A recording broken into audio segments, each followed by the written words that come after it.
Everyone, hello. Welcome to the Recording in progress. And I gotta let people in from the waiting room. Apologies. Welcome. The open meeting law requires that I notify the public that this meeting is being recorded.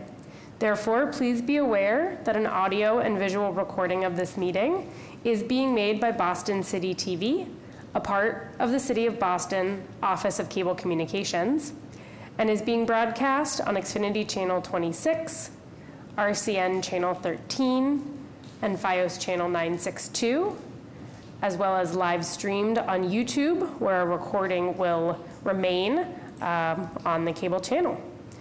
With that, I will turn it over to our board chair, Zari. Take it away. Thank you, Andrea, and good evening, everyone. Happy that you can all join this evening.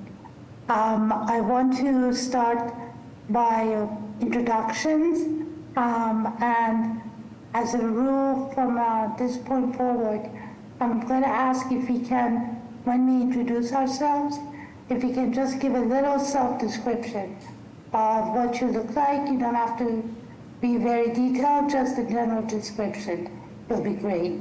So hi, my name is Zari Amir Hosseini.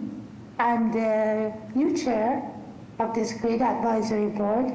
I have been a part of this group for over 10 years now, and I live in the city of South Boston.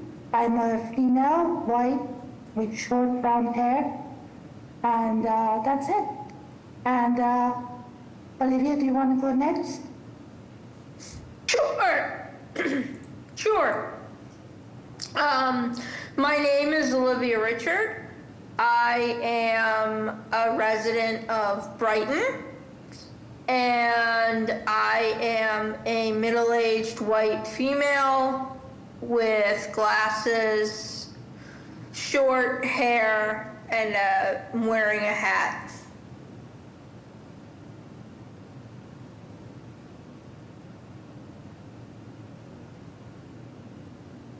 So yeah. All right. Oh, and I'm a wheelchair user. Thanks, Olivia. Next call, do you want to go next? Hi, my name is Paul Karen. I live in the west end of Boston. I'm an advisory board member and proud to serve. I'm a white male, currently wearing a white Laborers Union Local 151 pullover. I work as a supervisor in the City of Boston Planning Department and serve as a mental health advocate.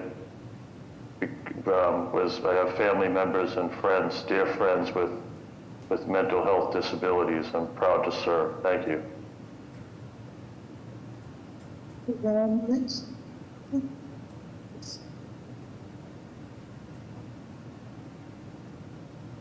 Tara? Hi everyone, I'm Tara Lynn Southard. I am a female. I am a little person using an electric wheelchair for mobility. I am Caucasian, long blonde hair, with glasses, and I am from the JP Roxbury area. Thank you, Tara. Paul? Yes, hi, my name is Carl Richardson. I am a middle-aged white guy with salt and pepper hair. Kind of look like Nathan Lane for those who are into theater. I'm wearing a light blue button down, and I identify as deafblind in that I have a dual sensory loss.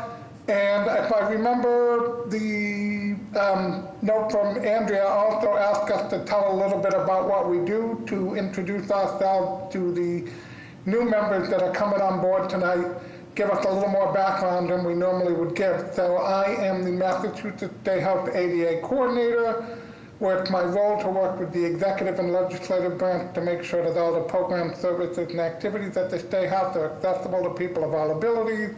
I'm the president of the Guide Dog Users Group of Massachusetts and the co-chair of the Audio Description Project for the American Council of the Blind. I don't normally do that. It sounds like I'm bragging, but I remember that Andrea asked us to just give a little more description so people could get to know us. Thank you. And I'm excited about learning from all the new members joining tonight and working with all of you. Thank you very much, Carl. And I'm sorry if I missed at the introduction. For those of you who've already introduced yourselves, asking you to give a little bit about what you do, but perhaps we can circle back next time. Wesley, can you go next? Hi there. Thank you very much for clarifying how we're going to introduce ourselves maybe a little bit more in depth tonight. So again, I am Wes. I'm a white guy. I'm Wes Ireland. I'm a white guy. Instead of saying my age, I prefer to use a generation. I'm actually a millennial. So I'm a millennial. I'm deaf, and I have short, very closely shaved hair and a reddish-brown beard. I'm wearing a black shirt, and I'm using American Sign Language throughout this meeting. And we have 2 female interpreters who will be going into English from my American Sign Language. And I've been on the board since the summer of 2018. So I've served here for quite a while. This is almost my 9th year on the board. So yeah, I think that's good enough. Thank you. Thank you.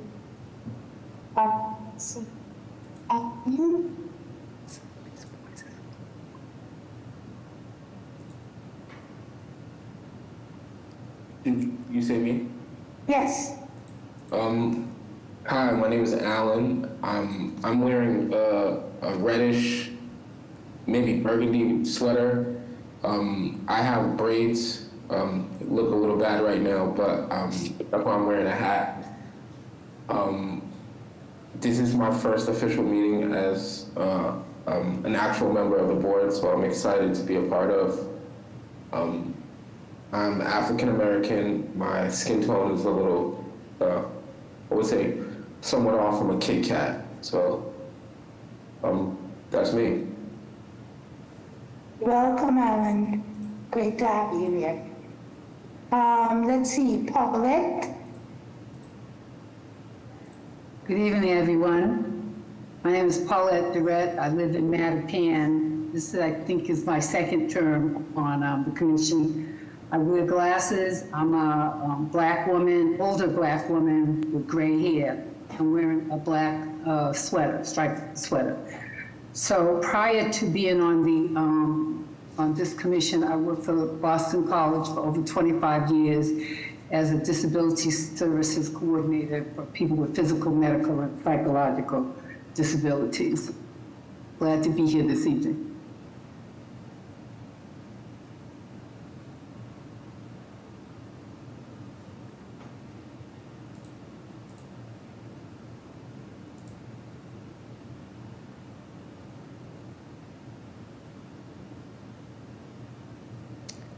Sorry, I think you're muted, but it looked like you said Richard. Oh, I apologize. Richard, yes. Yeah, thank you, Zari. I'm Richard Gillespie. I live in Back Bay. I am hearing impaired, significantly hearing impaired. I'm one of the few lawyers in Boston, but among my activities as a lawyer is I've done a lot of civil rights work in my life, including representing individuals with disabilities. I am not going to say either, what age or generation I'm from, but I am wearing a blue shirt and a sport jacket. I hate to admit it, but my hair is pretty gray, and I'm happy to be here. Welcome to the new members of the commission and to the public who's joining us as well. Thank you so much, Richard. Let's see, who am I missing? John Bale? Good evening. I'm John Weil. I work at the planning department, colleague of Paul Karen. I'm here this evening to give a quick presentation on our Office to Residential Conversion program. I'm a male, Caucasian, with a bald head and wearing a blue button-down shirt. So thank you so much for having me here this evening. John, and I apologize. I'm still getting familiarized with who's our advisor. and those are No guests. worries But whatsoever. welcome. Thank you so much for having me. Pleasure to be here. Of course. Sam Pastor? Yeah, hi everyone. I'm Sam. I work for Mass Advocates Standing Strong. I live in Dorchester. I'm a wheelchair user. Proud to be here. Thank you, Sam. Am I missing anyone except the commissioner? No? No, I think you're good. All right, so last but not least, Commissioner? Thank you, Zari. You're doing a great job. My name is Krista McCosh. I'm the Disability Commissioner and ADA Title II Coordinator for the City of Boston. In this role, I lead the city's collective efforts toward accessibility and inclusion in all things from the built environment, including city buildings, large-scale developments, streets and sidewalks, to programs, policies, and services. I am a white woman with blonde hair sitting in front of an image of City Hall, and I'm also a wheelchair user. Welcome, everybody. Thank you very much, Commissioner. So, I want to see if we should review and vote to approve the minutes for both February and March.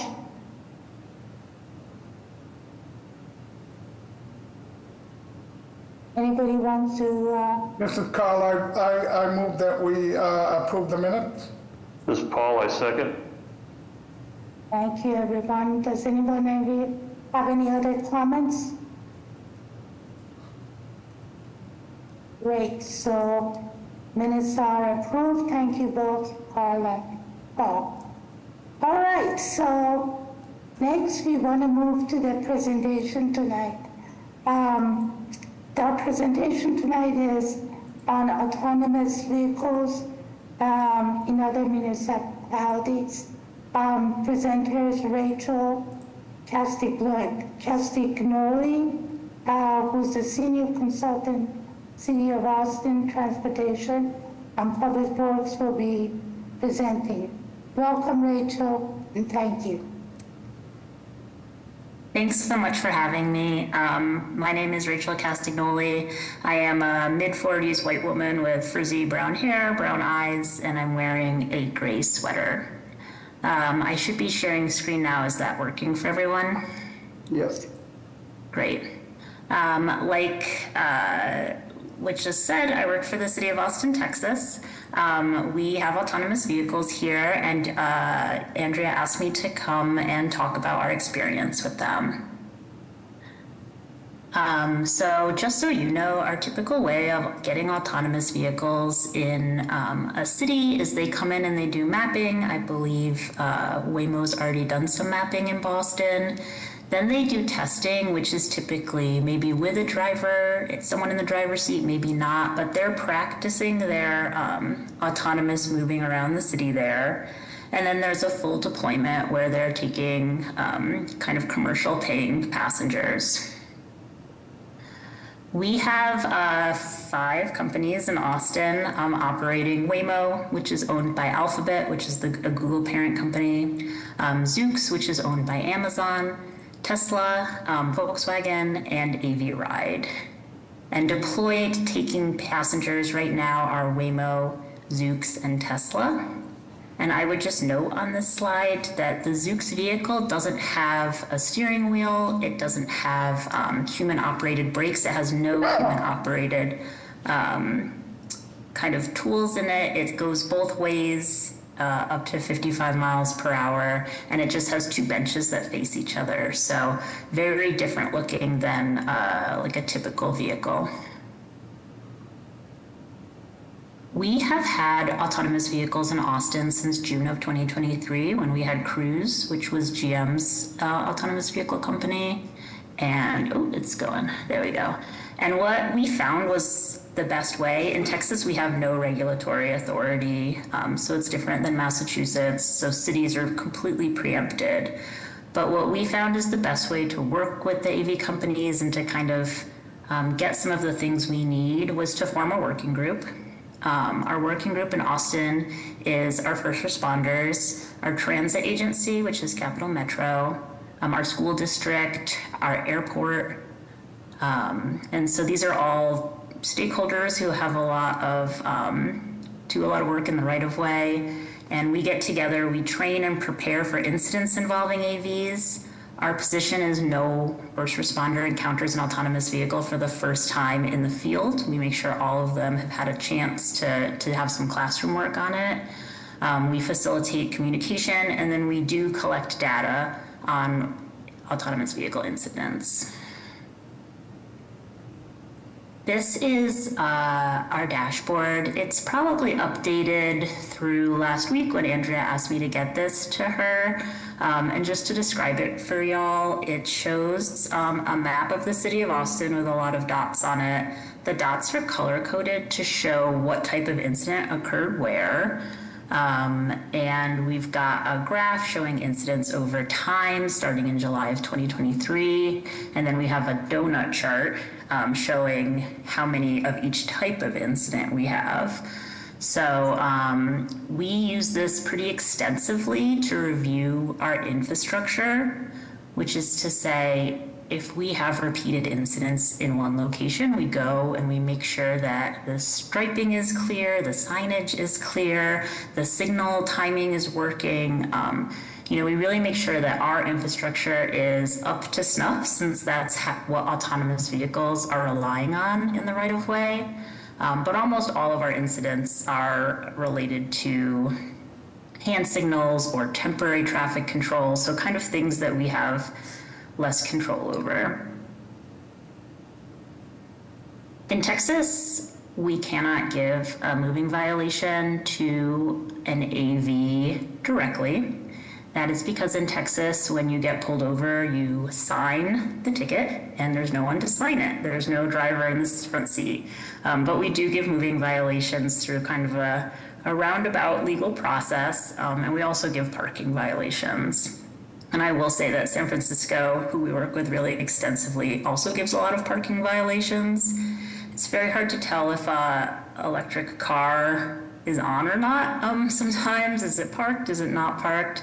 But we have been, giving parking violations and some moving violations. Our number one issue with autonomous vehicles is hand signals. Because it's a robot, it really struggles to interpret human actions and the context of it.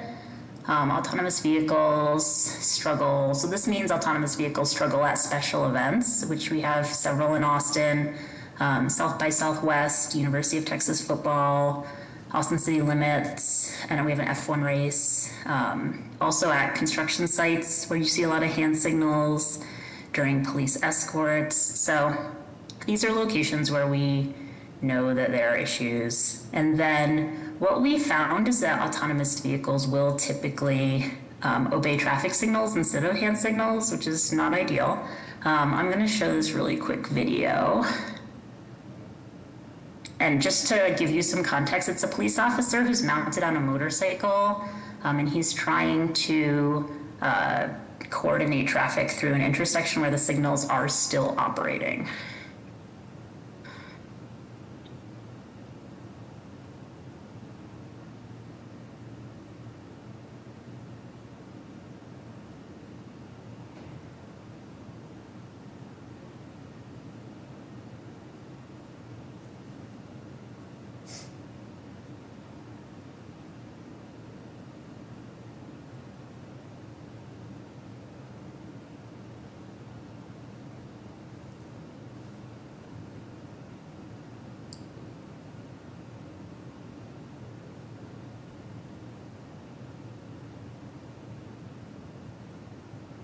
So not ideal. And I'm not sure if the sound came across, but he was running his sirens during that. So yeah, that's kind of our constant issue. We have meetings every 6 weeks with Waymo where we bring up these and other issues. We have meetings frequently with Tesla and Zoox as well. And then a few other issues that we have are items that are close to the ground are sometimes hard for them to perceive, as well as really thin items, so which is to say, like on the far right of this, a chain that's going across a parking lot, right? The AV didn't perceive that chain and went right through it, dragging the pole up. Water crossings or flooded intersections are hard.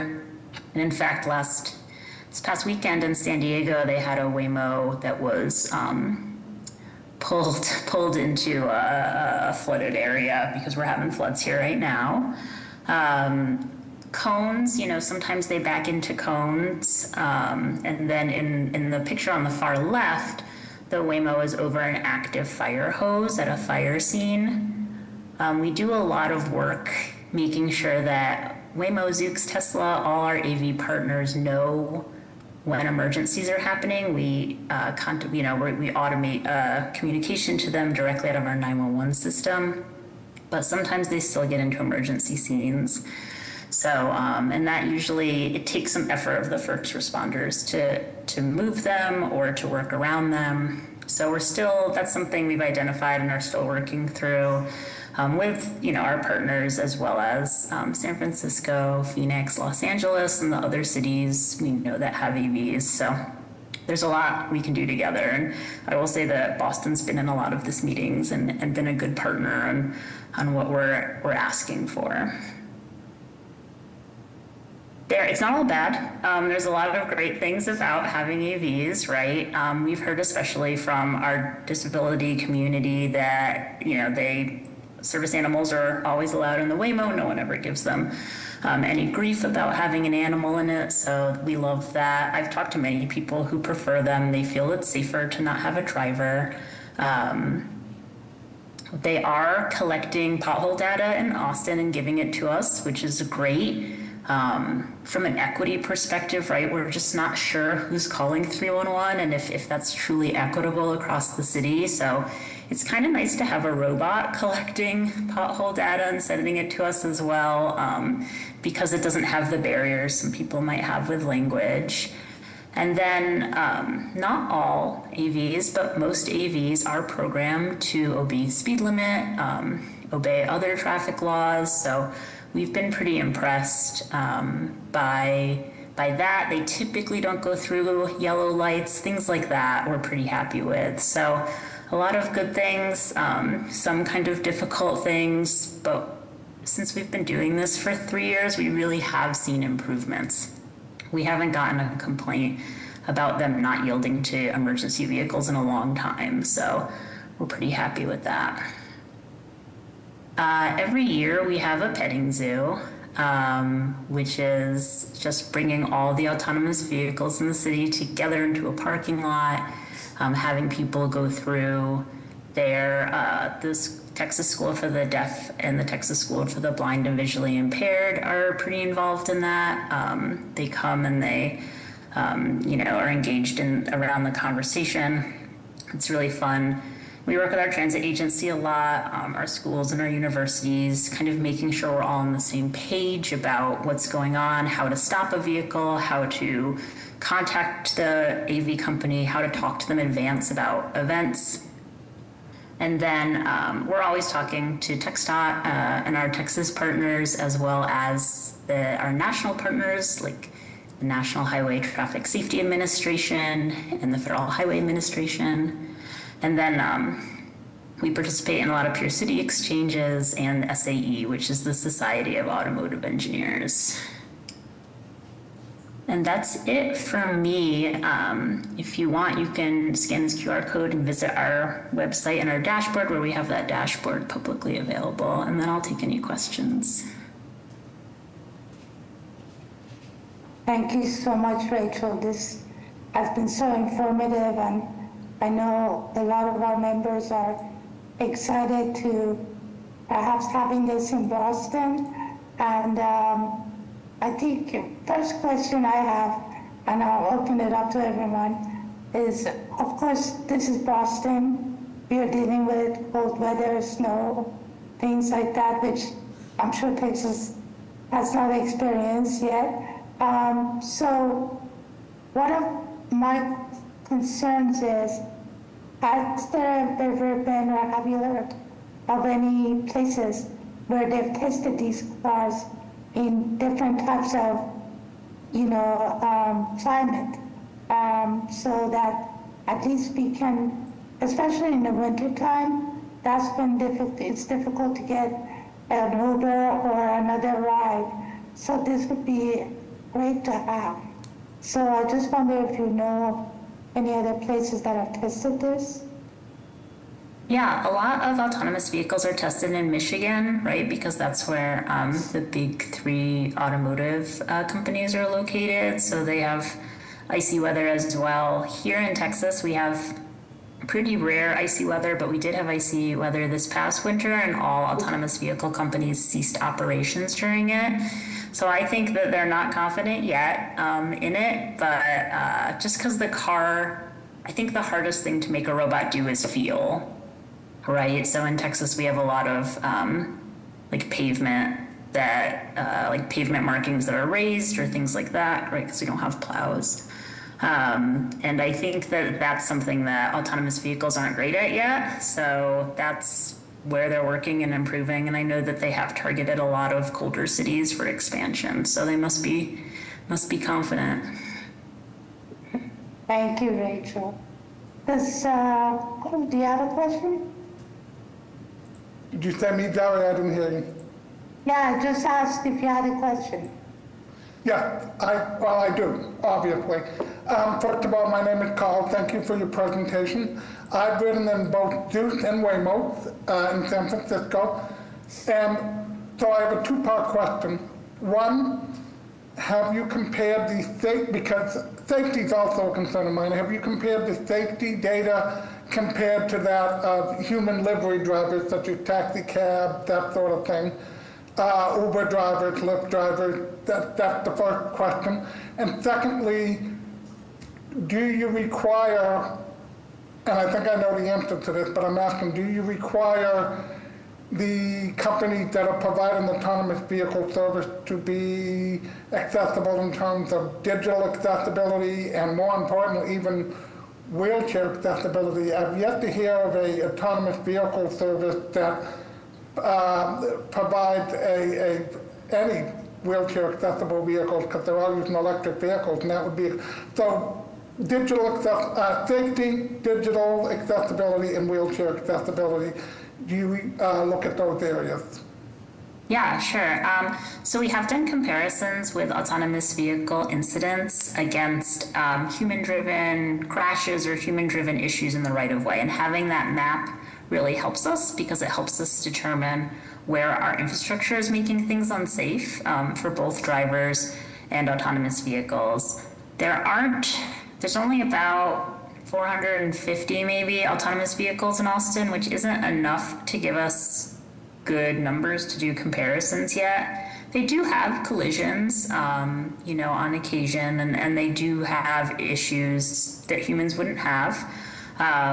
But yeah, so far we are liking the data. We think that it's good. We just don't think there's enough of it to say anything. I know that Waymo puts out its own data, but we don't have the raw data behind it to validate their methods. So not entirely sure, but we're hoping that they'll be safer, and they certainly never drive, drunk, or they're never texting. So hopefully that helps. Do we require companies to have digital accessibility or wheelchair accessibility? No, the city of Austin can't make any requirements on autonomous vehicles because we're preempted by the state. The state does require them to follow the same ADA accessibility guidelines as taxi drivers. Volkswagen, which it does have a vehicle that can, I believe, can accommodate wheelchairs, but they're not live yet, and they'll be launching in Los Angeles first. As for digital accessibility, I know that a lot of the apps have accessibility to them. In Austin, Waymo is on the Uber app, so it is as accessible as the Uber app is. But of course, in San Francisco, like you said, in Los Angeles, Waymo has its own app. So that's how that works. Sorry, I can't answer more. I don't. Thank you. Thank you, Rachel. We have a question on chat from Alan. Alan asks, what mechanisms is the companies using for hand signals, especially for a place like Boston, where there's a frequent construction and offices directing traffic? Yeah, the companies have asked us if we, as infrastructure owner-operators, could standardize our hand signals more.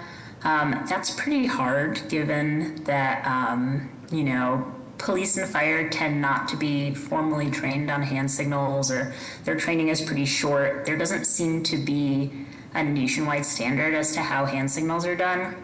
However, we have very much modified the way we do hand signals, and we advise construction as well to face the vehicle straight on, to not try to do it on the side, and to do a very large motion for at least 30 seconds to give the computer some time to understand what's being asked of it. I do think that with more vehicles every day, we are seeing the same amount of calls, so it's possible they're getting better. You know, we aren't sure of that, but we do report all the issues we have, and then the AV companies run it through a second simulation usually, and show us simulated it would have been fixed this time because of the software update. So they update the software. We are hoping that it's getting better. A real issue is hand signals from the back of a motorcycle, which is really common here. So we're working on that, and we've made our first responders available, and some AV companies have come and done data collection with them, you know, doing hand signals on a closed course. Great. Sam, do you have a question? Yeah, thanks, Ari. Similar to Carl, because I'm a wheelchair user. And did you say you haven't tested a lot of wheelchairs, or there's only one vehicle? Sorry. So the Volkswagen is the ID Buzz. It's a European model, and my understanding is that it has room for wheelchairs, and they are trying to optimize it for that, but it's not deployed in Austin right now. Great, thanks. Is there any other questions? If you guys haven't seen the Duke, it's pretty wild. I have one last question, Rachel. Have you collected any data measuring equity of service access? We have not. We don't have access to the pickup drop-off locations or the vehicle miles traveled by the AV companies. So we can take what they give us, but we don't have access to a ton of data. We have asked them to use designated spots at the School for the Blind and Visually Impaired and the School for the Deaf, who are really eager to have access to that technology. So we've hooked them up with them, but you know, unclear how it's working. But yeah, when they're ready to share that data with me, I would love to see it, and we'd love to plug it into the other data the City of Austin uses, because I think it'd be really interesting and a good way for us to modify our work so that we're, you know, bringing autonomous vehicles into our mobility system in a way that is equitable and sustainable. Thank you very much, Rachel. If there are no other questions... I see a question from Wesley in the chat. Should I answer it? Yes, please do. Okay. How would people be able to tell that AVs are approaching from a distance based on the models of the AVs? So the Waymo and some of the other vehicles have a very obvious crown with the LiDAR and the radar on it, in that they're regular standard vehicles that have that technology added to them. For the Tesla, it is a regular Model Y Tesla, so it's very hard for us to see if it's a robotaxi or someone's personally owned Model Y that's doing things. The Zoox is pretty obvious if you can see it, because it's just a box, right? It doesn't have a front or back really. It doesn't have it's a strange looking vehicle that, like Carl said, is a real trip. So yeah, as they build these purpose-built vehicles with the radar and the LiDAR incorporated into them more, it's harder and harder for us to see them. But they all have badging on the side that says. And if you don't mind me jumping in, if you're blind and you're worried about telling the car apart from another car, like in the Waymo app, you can make it play a melody or honk a horn, or even put your initials on top of the car as it pulls in. I think Zoox allows you to honk the horn as well, although that app is still under construction, not fully accessible. So there are ways to notify the deaf and hard of hearing folk can see their initials on the top of the car. The blind can make it make noises. There are things to do. On that note, Zari, if you don't mind me chiming in, this is Andrea with the commission. Rachel, you said that you've worked closely with the School for the Deaf and the School for the Blind. In your experience, how flexible have any of the companies been to modify their operations or their designs or their apps based on the feedback of those schools? Yeah, absolutely. They've been very flexible with especially accessing them. They're both in older built out parts of Austin, so they have like limited accessibility, especially the School for the Deaf is right in downtown Austin. It has some narrow one-way streets, so we've really worked with all the AV companies on the expectations, you know, around there and on the campus, and they've been really great about that. The School for the Blind has been super welcoming and wanting to have Waymos and Zooxes and Teslas, and I think all of those companies have been engaged on making that a reality for the accessibility of all the folks up there. So yeah, I think, you know, we're always giving feedback about the vehicles and what we think would make it easier for us and for other people to access them and how we want more access to data. And, you know, depending, sometimes you get, you know, someone who's a really great partner. Sometimes you get someone who's a little like reticent to share. But we just keep asking, and I think that's the most important part is you don't get what you don't ask for. So we keep asking for those things. And with Zoox, we have gotten external communications, which is to say, right now, firefighters and police officers have to lean into some vehicles to talk to a remote assistance. But with Zoox, they can talk to it through a speaker and a microphone on the door, which is the preferred way for first responders because they don't want to put their head in a vehicle that can move. So we are slowly over time kind of coming together as infrastructure owner-operators and autonomous vehicle companies to accommodate each other more.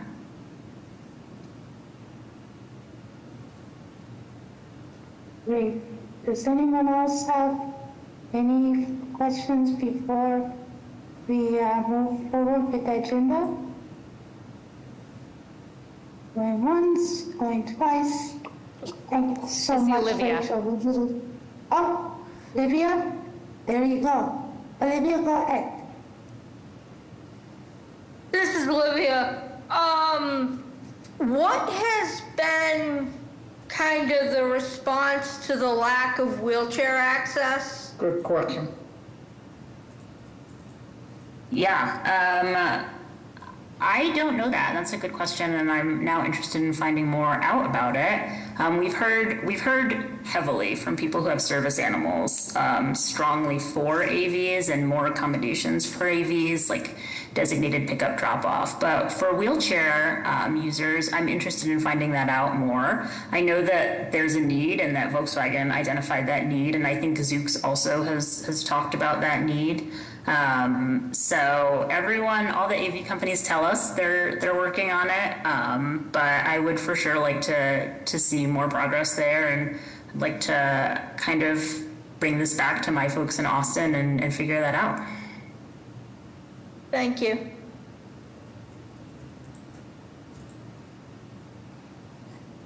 Okay. If no one else has any other questions, we're going to move forward with my report. Thank you so much, Rachel. We really appreciate your time. This was great. All right, so moving on with my report for this month. First, this April is Autism Acceptance Month.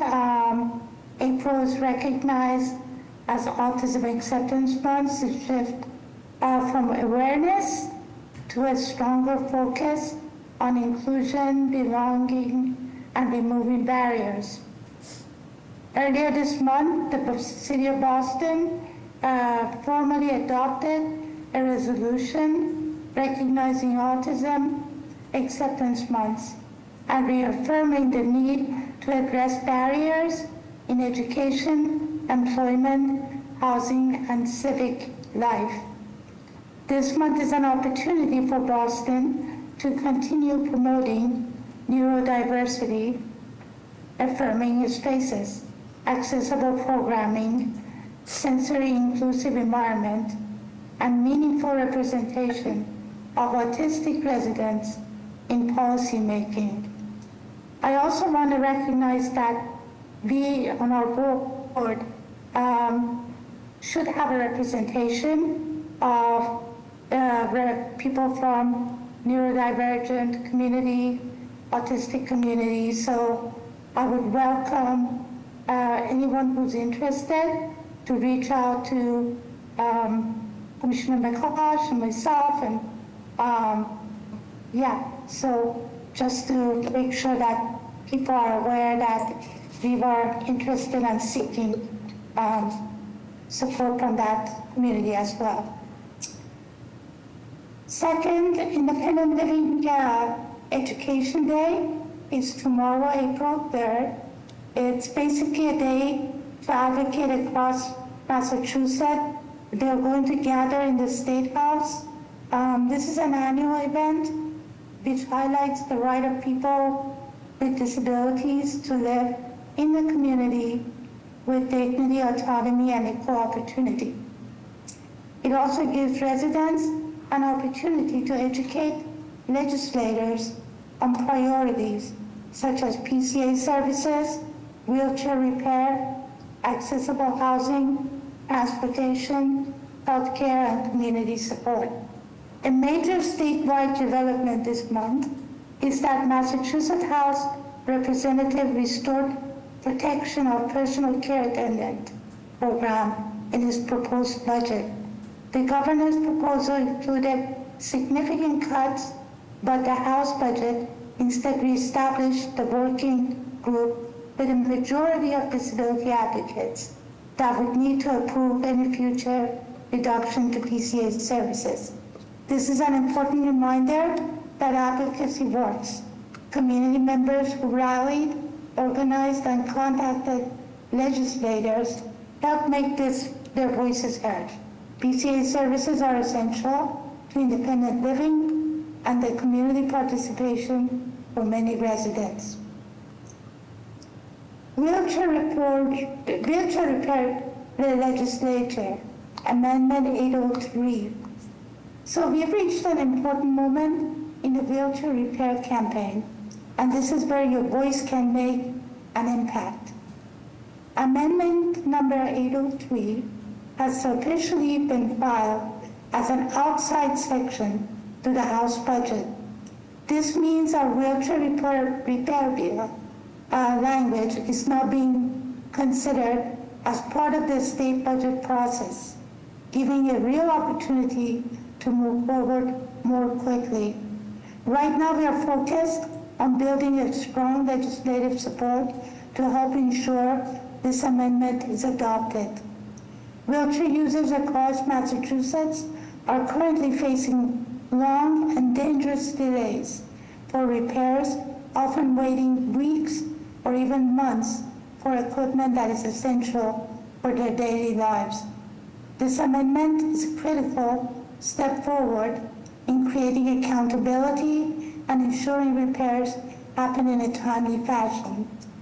Through this action, you will contact your state representative and ask them to co-sponsor amendment number 803, wheelchair repair protection, in the House budget, and send a letter of support for 4358 to the House Ways and Means, Aaron Knuckowitz. This is fast-moving movement, and a strong outreach from constituents can make a real difference in whether this moves forward. I will put in a link on the chat so that if you can just, send a letter, or if you don't have time to write a letter, they have drafted one and you can just sign on it. That would be great. And this needs to be done by tomorrow, if you have time. Let's see. Community leadership, I want to also recognize the continued work of community organizations across our region, and independent living centers, healthcare access, and community inclusion every day. This includes efforts to protect healthcare coverage for immigrant communities, support independent living services, and celebrate leadership through events such as Marie Felton Award ceremony, honoring disability advocacy and services. Boston Marathon Week just happened, and we recognize wheelchair athletes and runners with disabilities whose achievements continue to inspire and expand visibility for disability inclusion in sport and public life. Boston Marathon legacy includes pioneers such as Bob Hall and leaders such as Sherry Blowett, whose accomplishments have helped shape a more inclusive city. And finally, over the past few weeks, I've had the opportunity to meet individually with several commission members to learn more about their interests, priorities, and areas where they believe this commission can make the greatest impact. These conversations have been incredibly valuable and reinforce the depth of expertise represented on this commission across accessibility, housing, transportation, education, employment, and civic life. My goal is to ensure our future work is informed by your perspectives and responsive to the needs of the Boston residents with disabilities. With that said, I'll put the links of everything I mentioned, and if you have any questions, please feel free to reach out to me. Next, we're going to, does anybody have any questions or comments about anything I covered? Great. So next we're going to review the architectural access report. I don't know if Patricia is here. Patricia?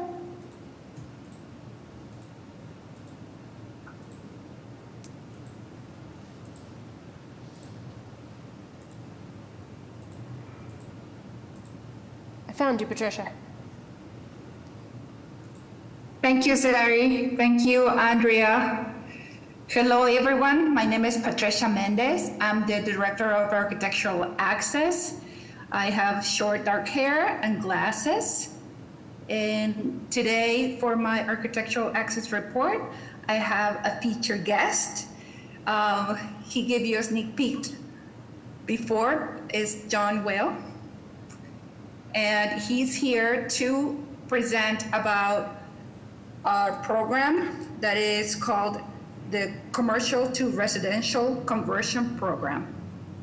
And John, if you're ready, you can take it away. I am. Thank you, Patricia. Thank you for the introduction. Pleasure to be here this evening. As I said, my name is John Weil. I'm the head of Office to Residential Conversion at the City of Boston Planning Department. And let me just share my screen here because I brought a brief presentation. Let's see if this works. Let's see. Bear with me, it is giving me trouble here.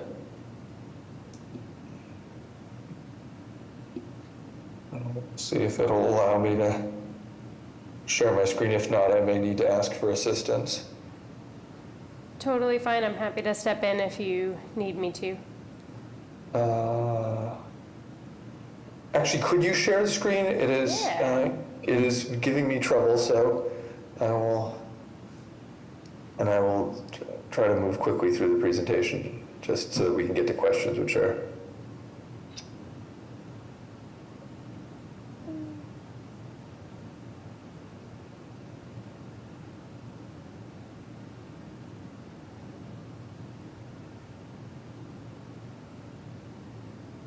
Are folks able to see that? Yep. Yeah, wonderful. So if we can go to the next slide, please. So the Office to Residential Conversion Program is something that the City of Boston, with the help of the Planning Department, launched back in October of 2023. And at its essence, it's taking older, underutilized office buildings and finding new life for them as new rental housing in the City of Boston. And it's something that the city identified early on before the pandemic when they took a look at Plan Downtown, re-envisioning what the downtown of Boston might become to bring more vibrancy back to that neighborhood. And if we could have the next slide, please. And I think the context of why we want to convert these older buildings is something that many of you are aware of, which is that certainly since COVID, we're seeing rising vacancy in some of the older Class B and Class C office buildings, some of the buildings that are pre-World War II, and some of the lovelier buildings that we have in the city, but ones that admittedly have had less care taken to them and probably less updates, especially when it comes to accessibility done over time. But with post-pandemic and folks working from home, there really has been a shift towards office workers wanting to be in newer Class A glass towers as opposed to these older buildings. And so there's definitely a need to find new life for them. Next slide, please. And this program, which was launched by Mayor Wu back in October of 2023, is a direct effort to try to address this issue. And we view it really as a win-win from the City of Boston standpoint. The first win really being taking these older buildings and finding them new life. The second win is trying to create new housing downtown. And as all of you know, new housing is something that's a perennial problem in Boston, especially when it comes to accessible housing, whether Group 2 or Group 1 units. So next slide, please. And so this program really was launched with the idea of the city providing a 29-year tax abatement to developers who want to take these older buildings, change the use of them from office and turn them into residential housing. And as part of that process, when you go from being an office building to becoming housing, one of the things that's required, as Patricia knows well, is that you update the building to the current building code. And so that means everything from fire code to stretch code to green energy, but most importantly for this group here, it means bringing full compliance with ADA. And that is something that has been front and center of this program since day one, and something that we, the Planning Department, have been very proud to partner with the Disabilities Commission here at the city. And it's something where I feel that disabilities truly has been one of our best partners with this program since day one. They've been an active participant and one who's been incredibly creative in finding solutions to make these conversions work, because as Patricia and Sarah Leung can definitely attest to, it's not an easy task taking an older building and converting it from office into residential, but it is one that we feel is worth doing, and that's why the city has been willing to offer this generous 75% tax abatement for 29 years. As part of this, we're making sure that these buildings also comply with the new inclusionary zoning rules so that there is an on-site affordable offering. Because one of the things the city really believes deeply in is that we want to make sure that as we transform the downtown in particular, we're creating a mixed income, mixed use neighborhood that's accessible to all folks. Next slide, please. And so we're very pleased with the results we've been able to achieve to date. The program's been in existence for about 2.5 years now, and we've so far gotten 24 applications to convert 29 buildings. The majority of them are downtown, but it also includes neighborhoods like the West End, like the South End, the North End. We're looking forward to hopefully having our first conversion taking place in Charlestown sometime in the future, but we were very pleased recently to get an application from Back Bay as well. And so I think my personal goal is, as this program continues to evolve and grow, is I'd like to see a conversion project take place in each of the neighborhoods across Boston so that we really are touching all of the communities within the city and providing this new form of housing. And to date, in terms of numbers, we're looking at about 1.5 million square feet of old Class B and Class C office space that's been taken vacant off the market and is being repurposed and creating 1,730 new units of housing. And like I said, that includes affordable units on site. So we're going to, at this stage, create 326 affordable units. And that's both, the majority of that is for folks that are at 60% area median income, but it also includes 30 units for Section 8 voucher holders as well. And that's something we're particularly proud of at the planning department, because in many cases, there hadn't been programs for Section 8 vouchers in a number of these neighborhoods where we're doing the projects. And I mean, when it really comes down to it, you're talking about close to 3,500 new people living downtown in the city. And we feel that this is a great way to bring vibrancy back to the city, in the downtown neighborhood in particular, where, as I'm sure many of you are aware, it's felt a little bit darker, a little bit like less welcoming since the pandemic, just due to the reduction in foot traffic and not having everybody in the office 5 days a week. And I think one of the goals that we share, and the mayor fully supports, is looking to turn downtown Boston truly into a 24-hour community that's 7 days a week. Next slide, please. And I think, you know, a lot of the success of this program is really due to all of the departments within the city. So the planning department and myself, we spearhead this program, but without the Disabilities Commission, without inspectional services, without Boston Fire, without landmarks, none of this would have been possible. And it really is that we have a shared sense of success, and it's through the absolute, you know, commitment of both Patricia Mendez and Sarah Leung in terms of their time, in terms of their creativity and their passion, that really has caused this all to become something that is, you know, we view as being a big success for the city of Boston, and something that on a national level we're very proud to share with other cities. And I think that in particular, when you look at these projects, you know, many of the challenges that we find with these older buildings are that as they come into the program, they have not been brought up to ADA standards before. So they may have everything from challenges of a few stairs that go in through the main entrance so that it is not an accessible entrance.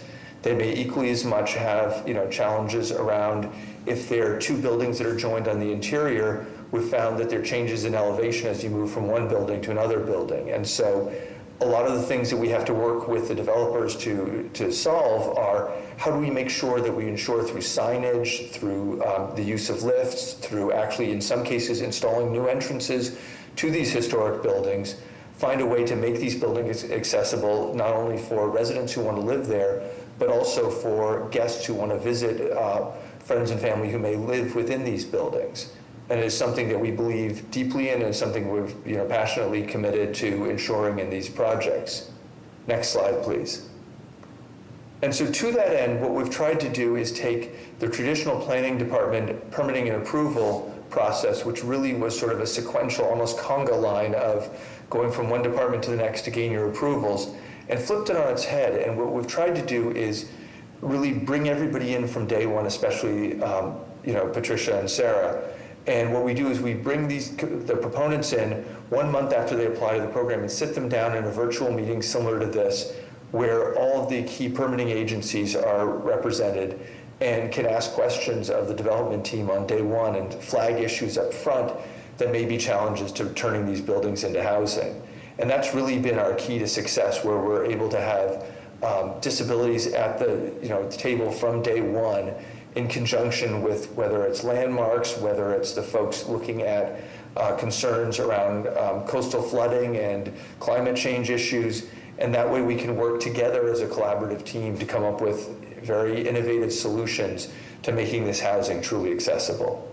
So next slide, please.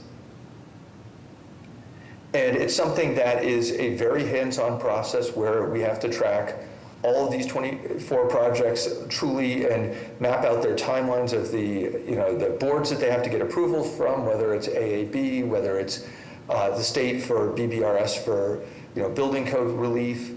how we get them in for getting their CD drawings done, to going into inspectional services for building permit.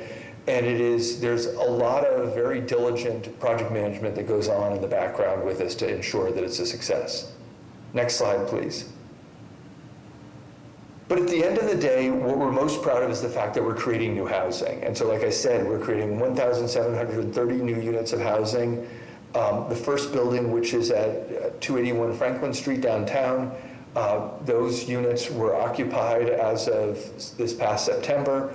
We have 3 more projects, one in the Bullfinch Triangle, one in Fort Point, and then another one down in the South End, which should be bringing their apartments to the market and taking tenants late summer. And so we're very proud of the fact that we're being able to do this in a really expedited fashion and get housing online and people into those beds, now rather than 5 years in the future.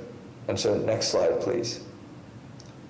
And just, this is, I think, my favorite slide, and for those, I can just give a description, which is, this is a slide which contains thumbnails of all 24 buildings, and so it's pictures of each of the 24 buildings that are in the program.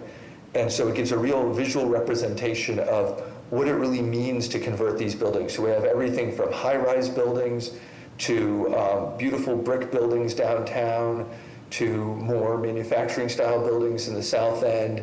And it covers the gamut, really, of different styles of buildings. But what we're most proud of is that these are now becoming folks' homes. And so next slide, please. And this is something where the City of Boston is very passionately committed to this program and to creating a success, but we recognize that we can't do it on our own.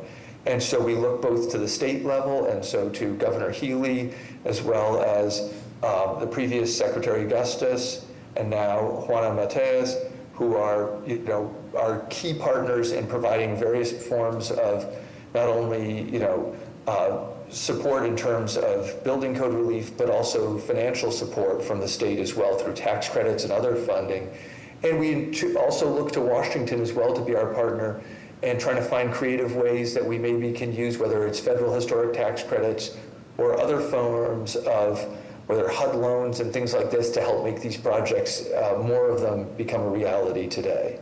And so apologies, that's a lot of talking from me, but I really wanted to spend some time, like I said, because I view the Disabilities Commission as being one of our key partners from day one and one of our favorite groups to work with. And so I really wanted to spend some time introducing this to you all, but I'll turn it open to questions now, please. Thank you, John. This was so informative. And I'm so excited because housing seems to be one of those topics that keeps popping up. So I'll start with the first question, if I may. Absolutely. And that's, it sounds like you're already bringing people with disabilities and people who have lived experiences into the conversation, so that's great. One thing that I'm wondering about is of the 326, was it? Affordable units, how many of them are affordable to people who are extremely low income residents and people living on SSI or SSDI? So, good question. So, of the 326, as I mentioned, 30 of them are for Section 8 voucher holders. So that gets to a certain level of affordability. And then the rest of them are at 60% area median income. So that is, it's not the lowest level of affordability, but it's a pretty accessible level of affordability compared to some projects that we've seen in the past. And one of the things that we're most committed to is we're trying to strike a balance here, is because these projects are hard to get to become profitable. And so we're trying to strike a balance between wanting to adhere to the 17% of affordable, but not dip down too far in the affordability to make it so that it's so that these projects are not profitable for the developer. So it's a tricky balancing act, but we're requiring the folks to have the apartments, on site and not allowing them to do them off site or to buy out of the requirement. So we're doing our best to try to navigate this one, and we hope that between the Section 8 voucher holders and the 60% AMI, that will provide a good, outcome But I am pleased to say that one of our more recent projects, I just saw their proposal, and they are offering some units at 50% AMI as well. So we continue to work with the developers and see where we can make inroads and provide more options. Yeah. This is Andrea. If I could, one thing that I know Patricia has mentioned a bit, I don't know if you could talk about that. Some of the developers are, going above and beyond, even when we've talked to them about making things accessible. So there's the adaptable units, and then there's the fully built out wheelchair accessible units. Yes. I understand we've had a decent amount of success getting folks to do both, even if both aren't always required. Yes, and that's something that I think I know Patricia is particularly proud of. I'm proud of as well, where what we've tried to do is especially, approach all the developers. There's definitely an education piece to all of this, and we push that hard, and we make sure that we ask whether it's possible. So there's a requirement of doing that 5% of the units are Group 2 units, and we ask developers whether, if possible, they can look at their other units and, to the best of their ability, either make them fully Group 1 compliant, or at least, if nothing more, put blocking in the walls in lieu of being able to put handrails in place so that folks are able to age in place, as well as if you have people who have mobility issues, that they have that option to help them. And so I think we've had very good receptivity from a lot of the developers. And we're very pleased that we've gotten some who are developers who've come through with multiple projects where at this point they're automatically offering up that they're going to make the rest of their units the Group 1. And then with others, it's definitely been a thing where we work at showing them that this is very little additional effort on their part to provide a meaningful outcome to folks who could live there. Awesome. Thank you so much. Yeah.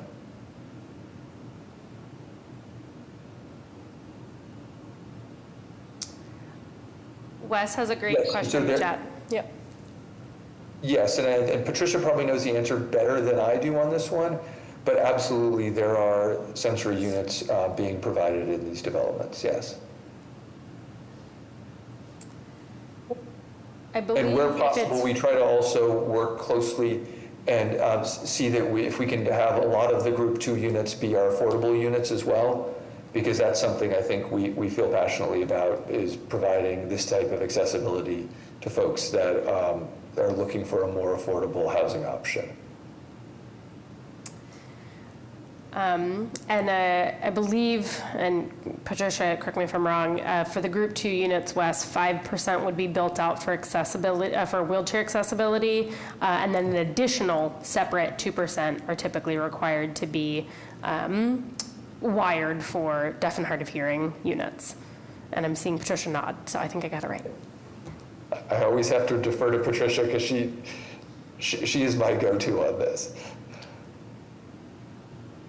So, and I think that we feel that it's, what we're, I think, most pleased about when it comes to this is the fact that we've been able to take, these are older buildings, many of them are pursuing historic tax credits, so they need to keep the buildings as original as possible, but Boston Landmarks has been a very good partner in coming up with some very creative solutions that allow us to not only have a fully accessible entrance, but where possible ensure that the main entrance is the accessible entrance, and therefore we're coming out with what I consider to be the best possible outcome, which is making sure that everybody can enter and exit their home, with a sense of dignity. And I think that that's very important.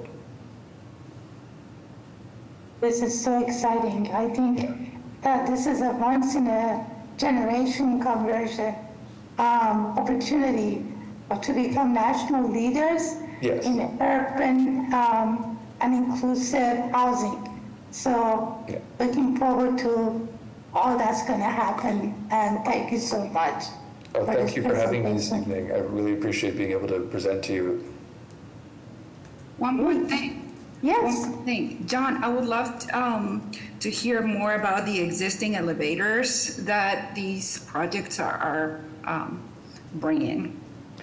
So that's a good point, Patricia. I think that what we've been, knock on wood, lucky to date with, in that the developers, when they're trying to find buildings to convert, really are trying to find good candidates to convert. And one of the things that they look for when they're picking a building and deciding whether or not to purchase it to turn it into housing is that they tell me every single one of them, they tell me what they look for is finding buildings with good elevators, and that they're looking to preserve those elevators and make sure, in most cases, wanting to particularly look for buildings which have multiple elevators. And I think it's something that they feel creates a really good living environment. And I think it's something that we all feel from an accessibility standpoint is very important to maintain. And so I think it's something that everybody involved in this process has been pretty much laser focused on ensuring that we have good elevators that are more modern as opposed to the older ones, and also in as many cases, multiples. And so I know for myself, when I see a developer come in with a building that has 3 elevators, the first thing I say to him is, and you're going to keep all 3, aren't you? Because the last thing I want is for somebody to try to take a cost-cutting route and try to decommission elevators in buildings. And even as Patricia, with Ford Liberty Square, that building had 2 elevators. We had a few accessibility issues with the previous owner. That building has now traded hands to a new owner. And the first thing the owner said to me is, yes, and we're committed to keeping both elevators in that building. We are not decommissioning the second elevator. And so these are the kind of small wins that I think we're all very proud of, which is trying to ensure that this type of sort of forward thinking is going on,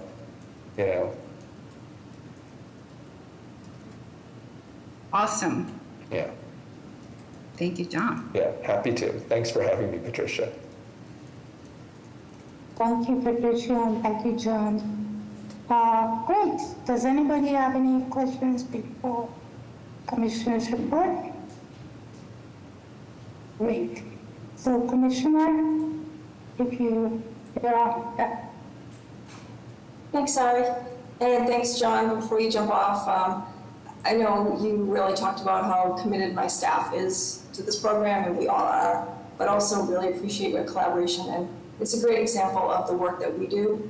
Our office, for the new board members, just so you know, our office's main task is to work on systemic inclusion of people with disabilities throughout the City of Boston programs, policies, and then built environment. So this is a perfect example of how we can give input to different departments to ensure that everything they do is inclusive of people with disabilities. And I know I was in a meeting a few weeks ago where somebody at the state level said they had heard about this program in the news and they wondered if any accessibility would be considered.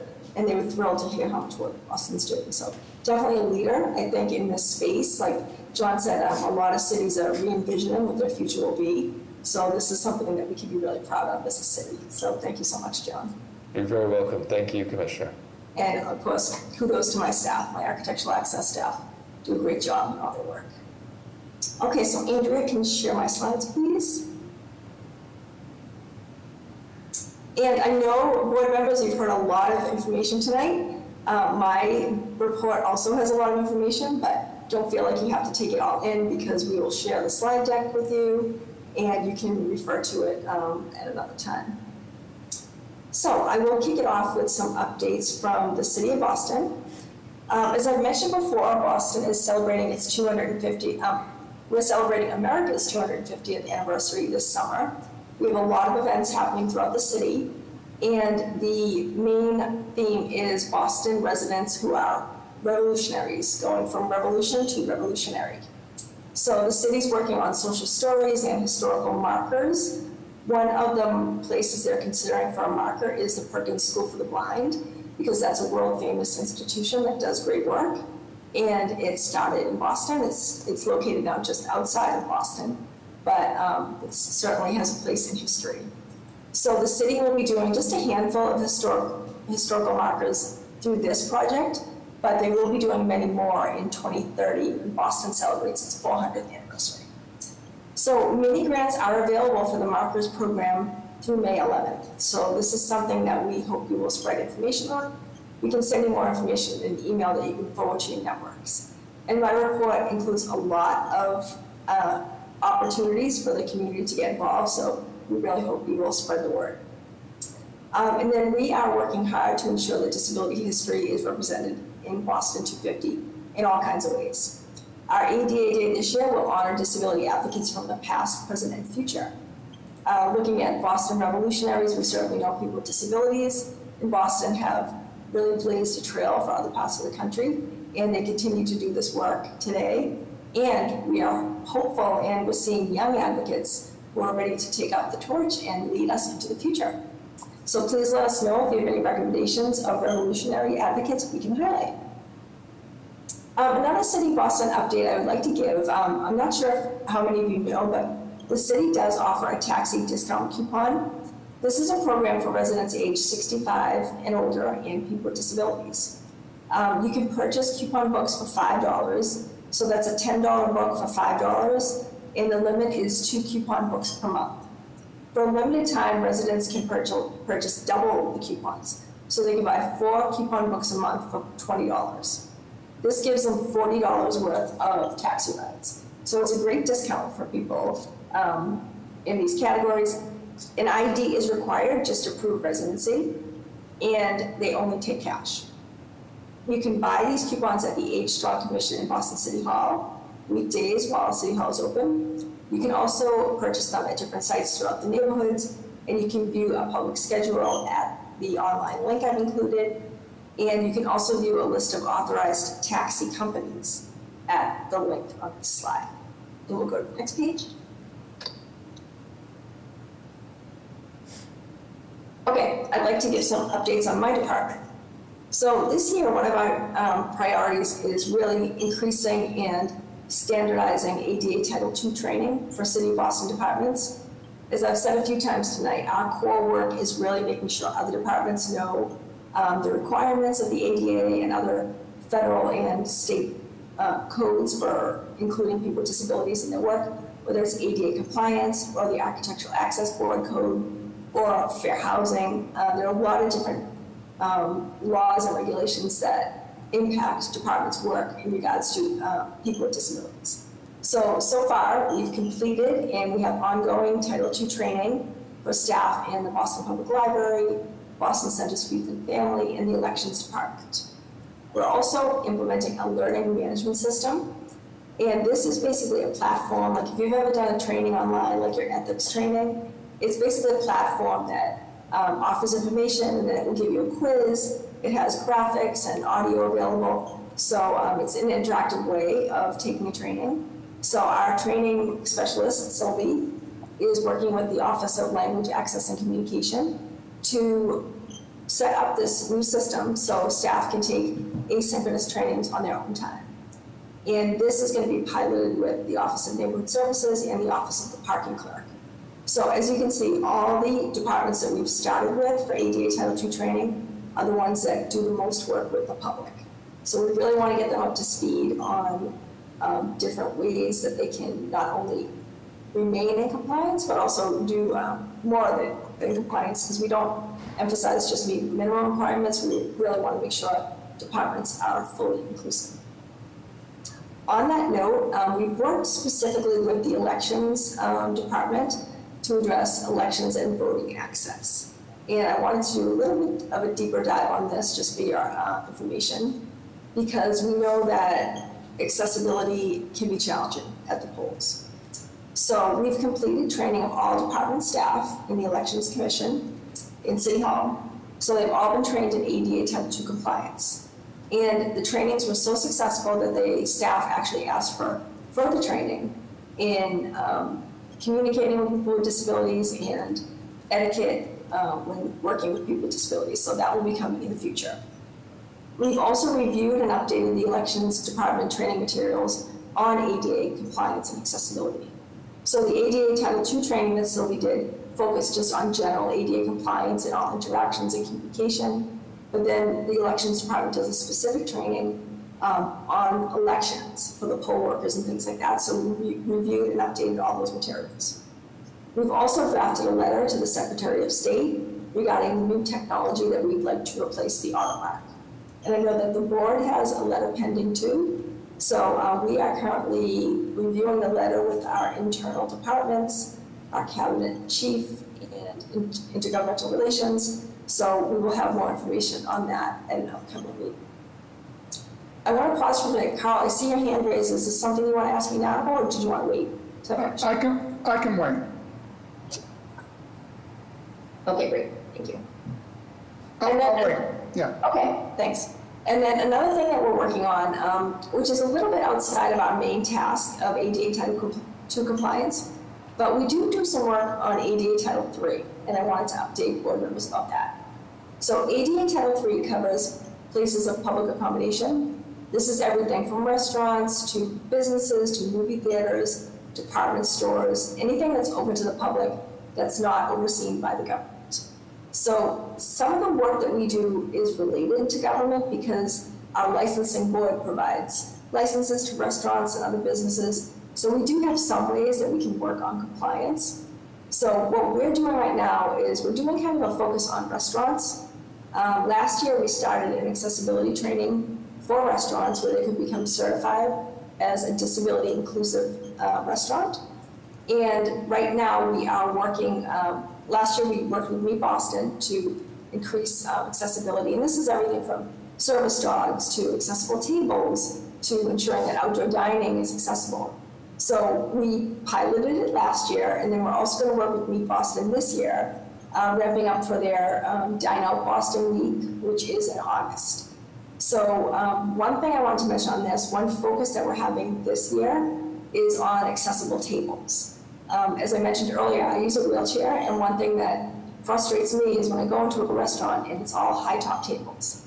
So right now, the current building code only requires 5% of tables to be accessible in restaurants. So we're working with internal city departments and trying to get some input from the businesses in Boston to see how they have thoughts on maybe increasing this percentage or even just doing it proactively. So stay tuned for more information on that.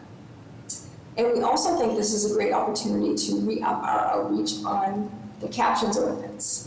As you may remember, a captions ordinance was passed by the city in 2022, and this requires all TVs that are on in places of public accommodations to have captions turned on to let people with disabilities, certain disabilities, deaf or hard of hearing, have access to the audio content if they are not able to hear it. And this could really benefit everybody because, as we know, restaurants are really loud. If you're in a gym, sometimes they have music on, so it's important to be sure that everybody can access the information on TV. So we are going to be ramping up our outreach on that, and that's one thing we're going to ask you to help us with as well. And we'll go to the next slide.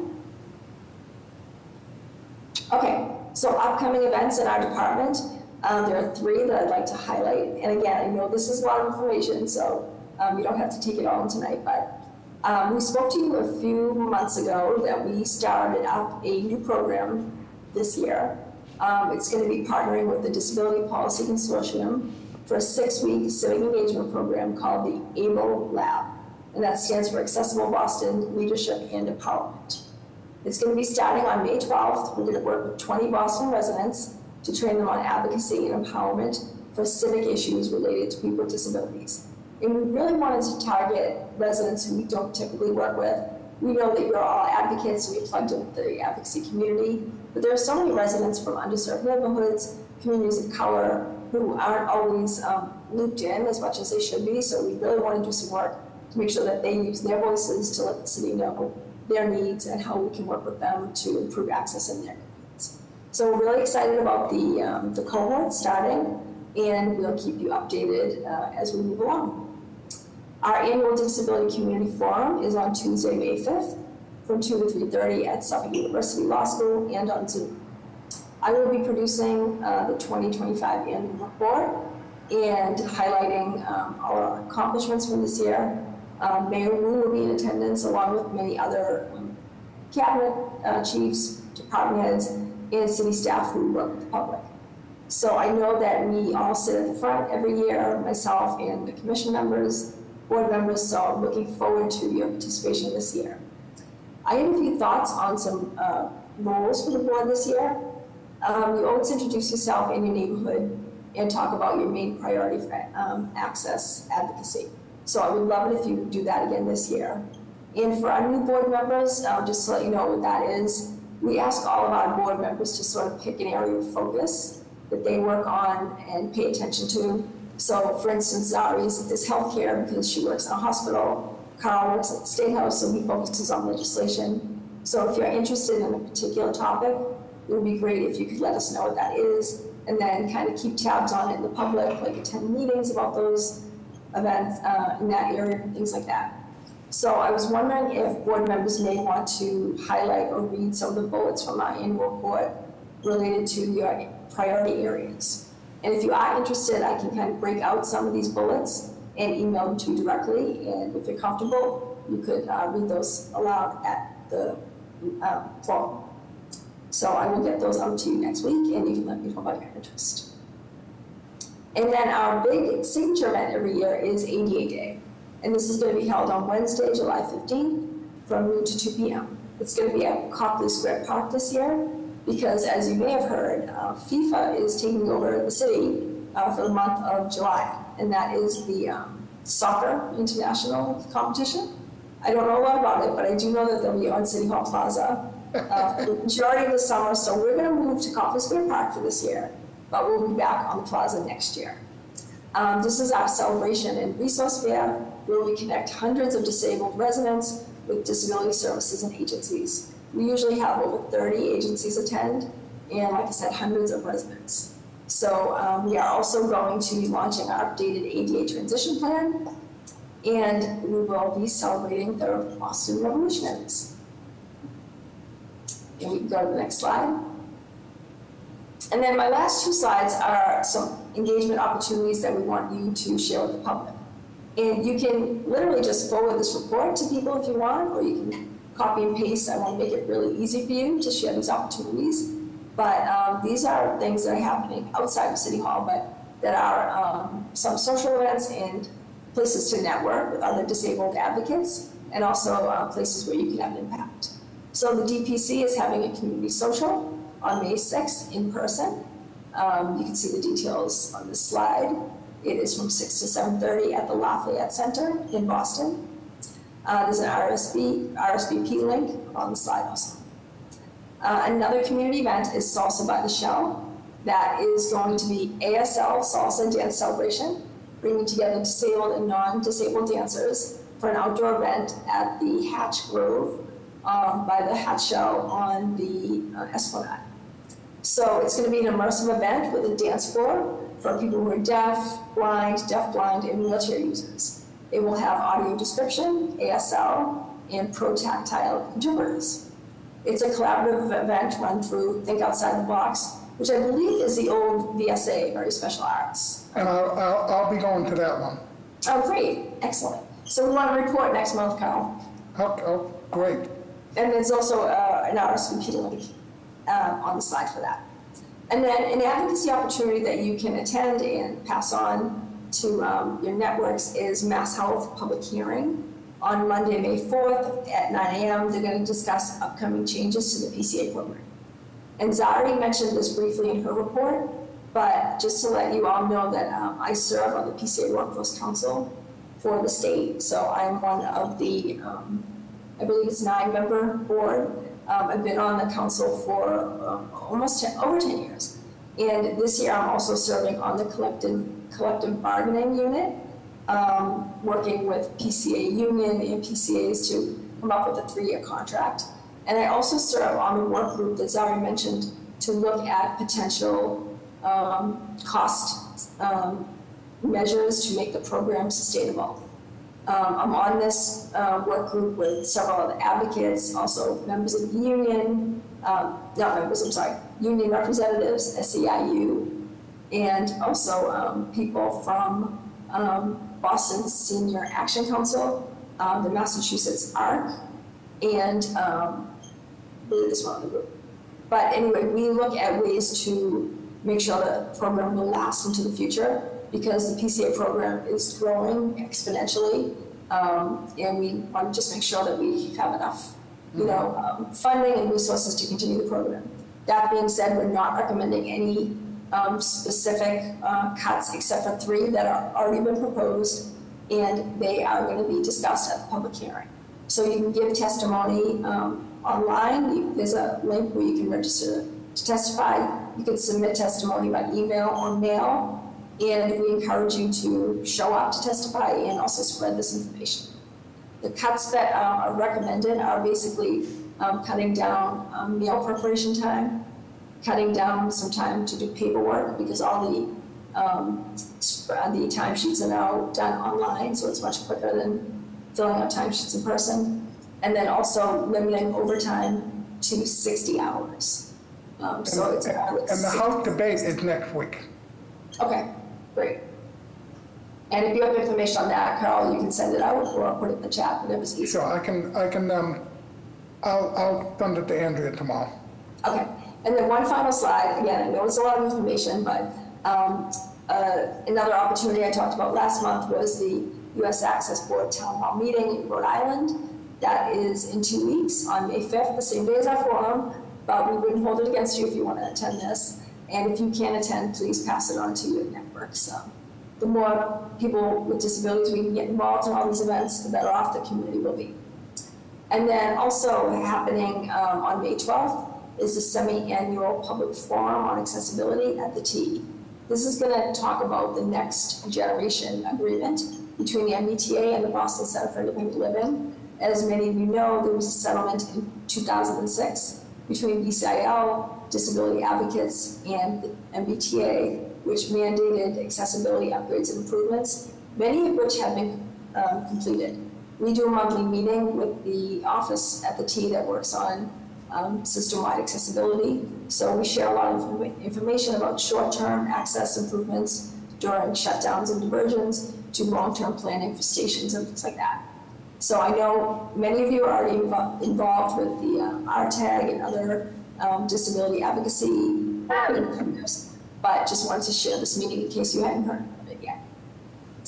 That is everything on my end, and I'm happy to take questions or comments. I have a quick question.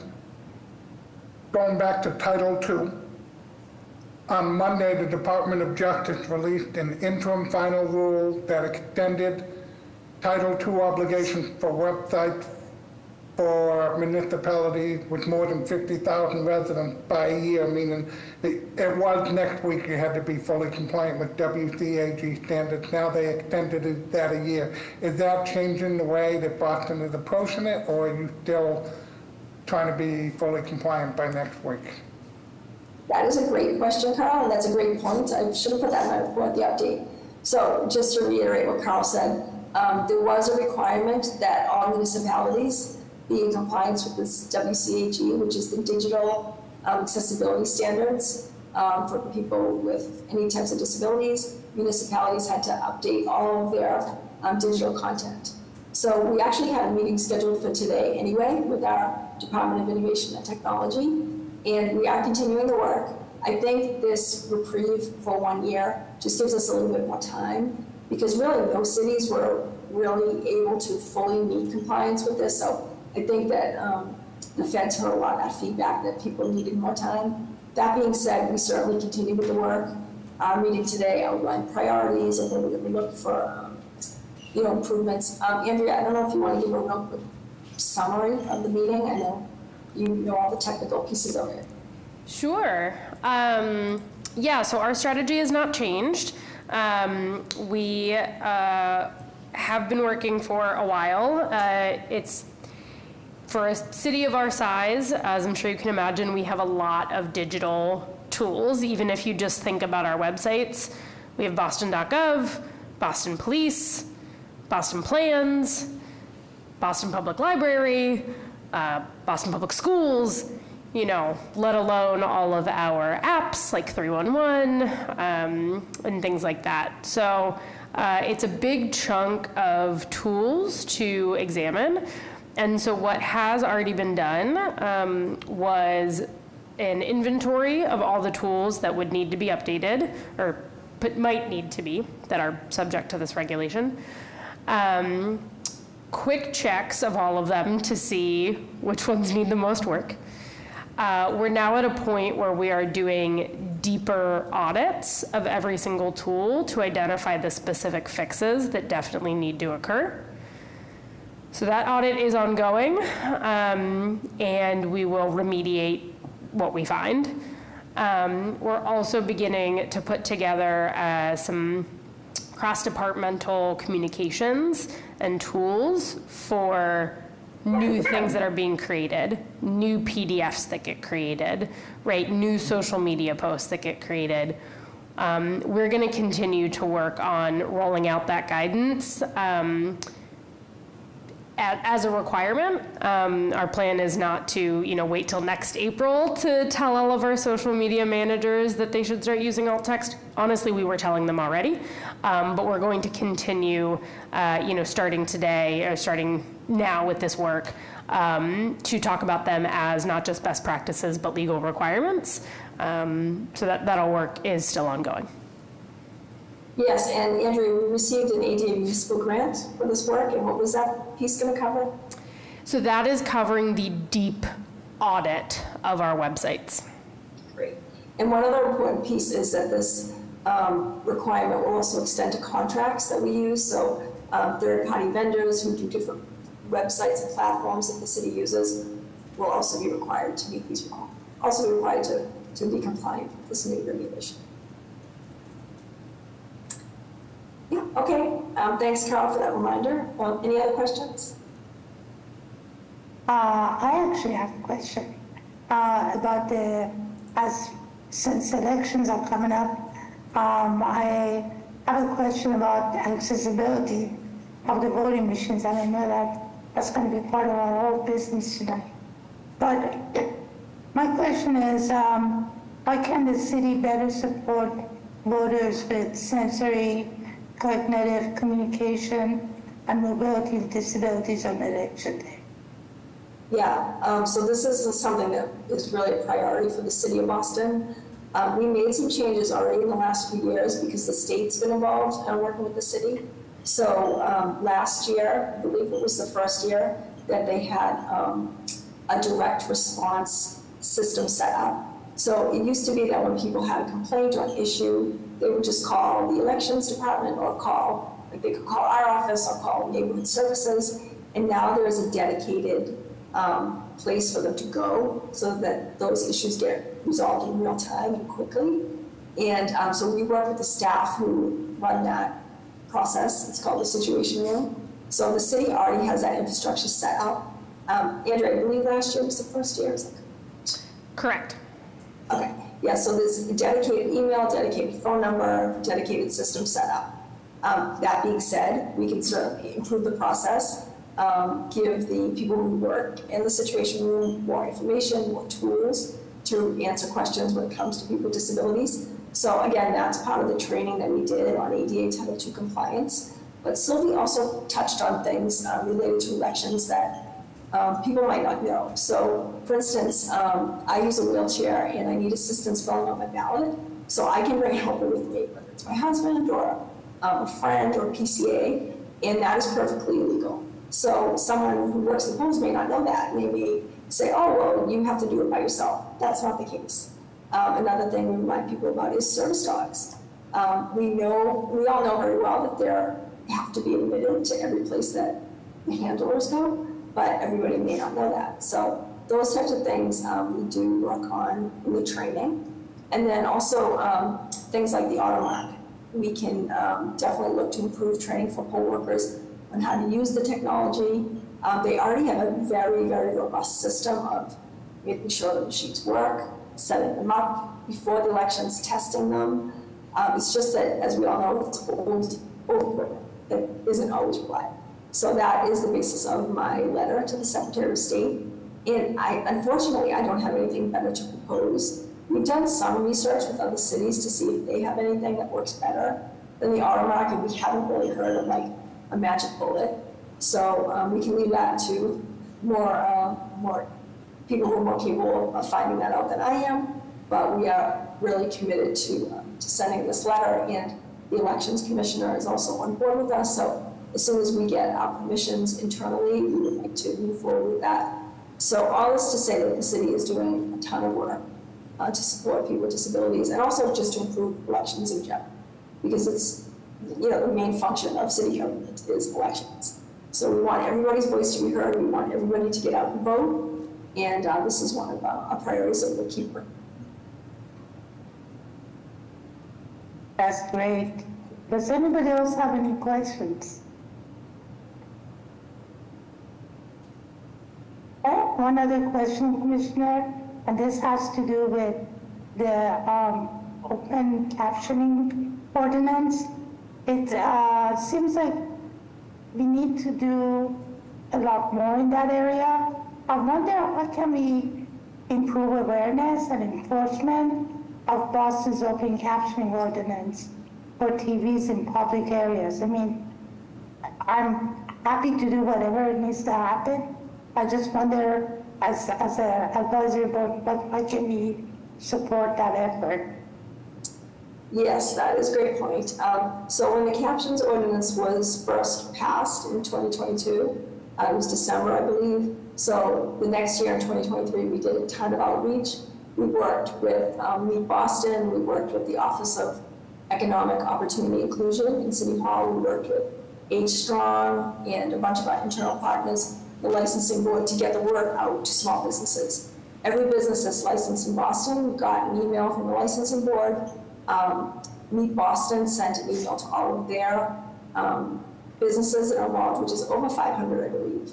So we did a lot of outreach. We offered training in restaurant accessibility in general, and captions ordinance was included in that. But I think that after the first year or so, just because of capacity issues, we trailed off in doing the outreach. Even though it's still on our website, we still talk about it when we do outreach. It's still in the restaurant training. But I think we can really ramp it up more. For those of you who don't know, we offer business cards. They're really like wallet-sized cards that give all the information on the captions ordinance. So if you're in a restaurant, you can give this card to the manager. You don't have to explain the whole thing. You can just say, hey, did you know this is a requirement? And for more information, you can check out this card. So I think we need to do that and really just ramp up our efforts again. We'll work with Meet Boston again this year, and we will also reach out to our internal partners, because we haven't found that it's really like reluctance to do it. I think in informal surveys and anecdotal stories we've heard, it's that restaurants just don't.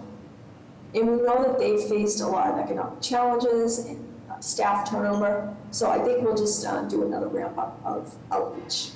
So thank you for that.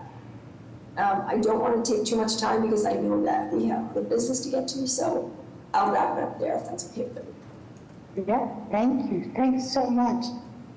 All right, so does anybody on the board have anything that they want to cover?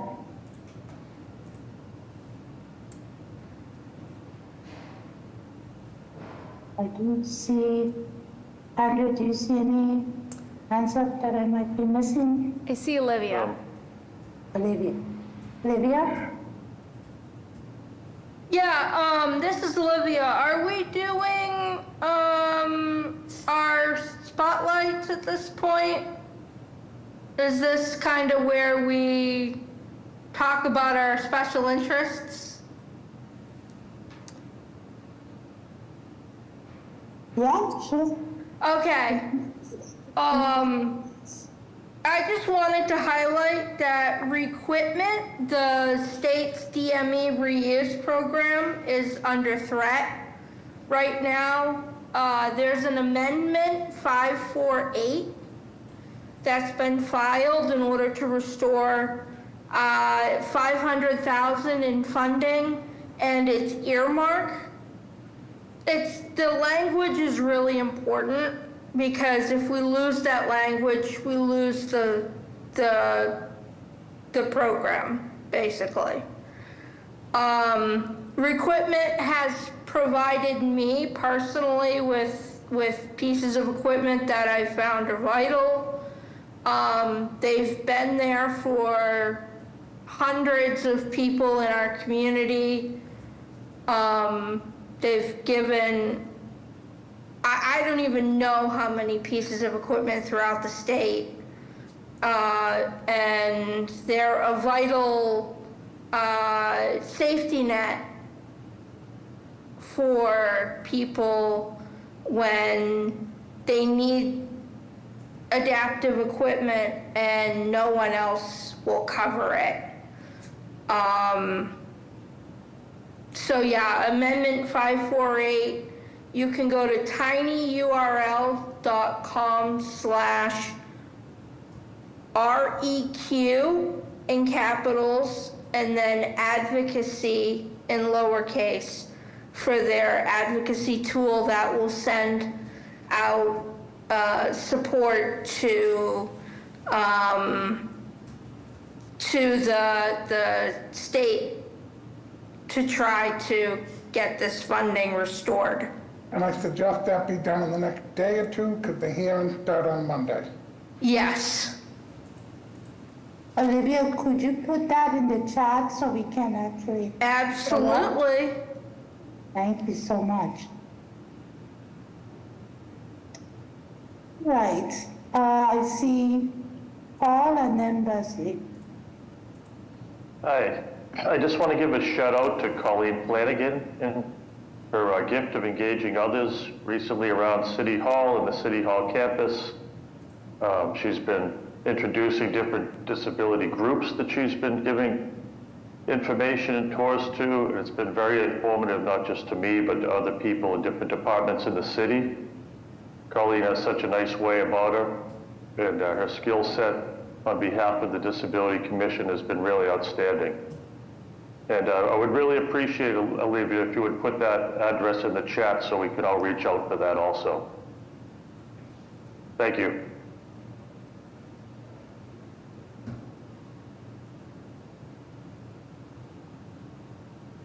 Leslie?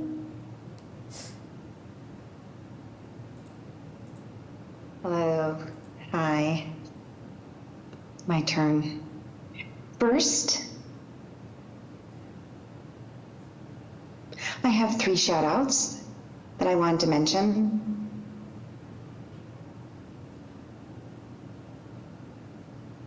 Last week, Boston University hosted a sign language times AI collaborative, and we came together and individuals all over the world came together, and it's collaboration on the best practices at the intersection of sign language and AI. And this is from around the world. Second, the shout out goes to Disney. They're releasing songs that are performed in animation with characters who use sign language.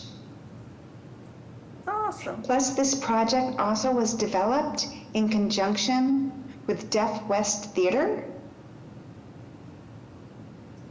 And there was no AI put into production of those. The intention is to approach the work with deaf representation. And I want my girls to see this. It's important that they see sign language and the music within the Disney umbrella with the logos and the songs and all of that. It's important that they see that. And the third, I just remembered, last Saturday,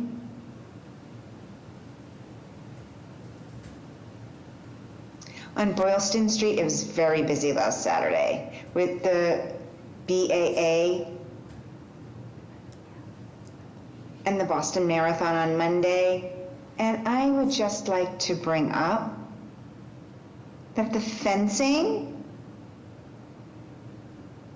there was a lot of fencing blocking the curbside access to the street, and it really did cause issues for us with the stroller and navigating that. So it is something to be considered with issues next year, and hopefully the city of Boston will do a better job at dealing with those curb cuts. And the fencing, even though they're temporary, it's important. So thank you. Yeah, definitely important to make sure we don't limit our people who use strollers and wheelchair users. So definitely we'll take that into consideration and conversation for future. Anyone else has anything they want to raise? I also want to highlight one more thing that's happened on Boylston Street and Clarendon as well. So I just want to highlight that. Thank you.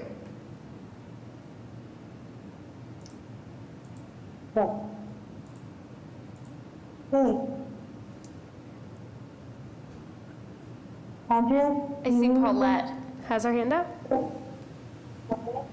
I just wanted to add that I actually attended the hearing that folks were talking about with the PCAs, with the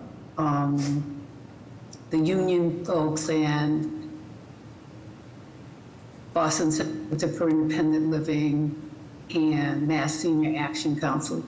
There were about 200 folks that went to the governor's office and to other various offices to deliver their concerns about that. And we really have to keep that on our radar because some folks are being reduced down to 1 hour a day worth of service. The people that started out with 8 hours are being reduced down to 1 hour. That's unconscionable, but we have to be aware of that, so that the budget cuts, so that the governor knows those budget cuts are not acceptable to us. Some of the budget cuts got restored in the House budget that came out last week. Not all of them, but much of it came back. They didn't agree with the governor's budget recommendation, so the advocacy has made a difference.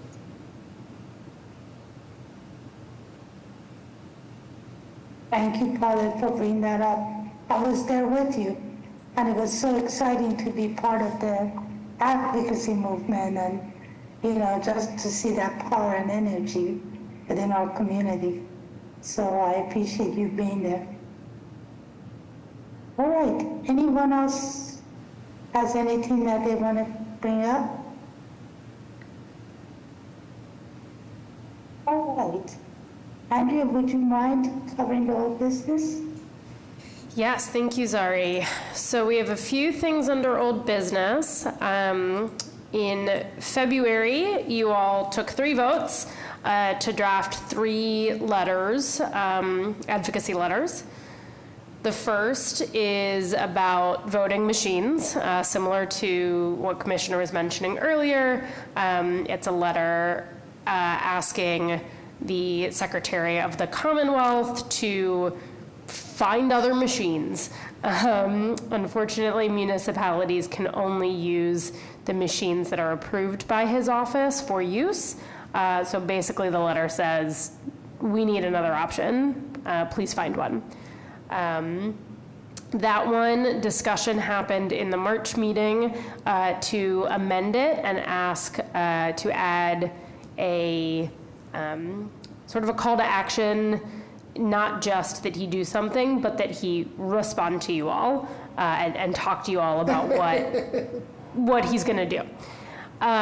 So the addition that I added based on that feedback was we, the board, would like to meet with you to discuss our experiences with these machines and what steps your office plans to take. From a practical standpoint, I added a sentence saying, you know, you can come to one of our meetings or contact the Disability Commission to schedule a meeting with the board. So that one is due for a vote to approve, if people want to approve that language. I make a motion to approve the letter to send out to the Secretary of State's office.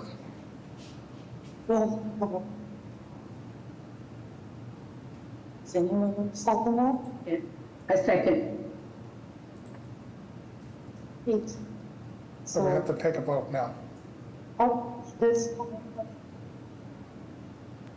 Oh, yes. Oh, sorry, I think you cut out, but I think I heard you say all in favor. Yeah. Aye.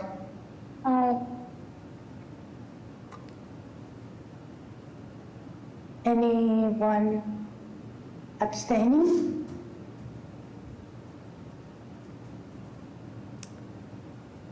Okay.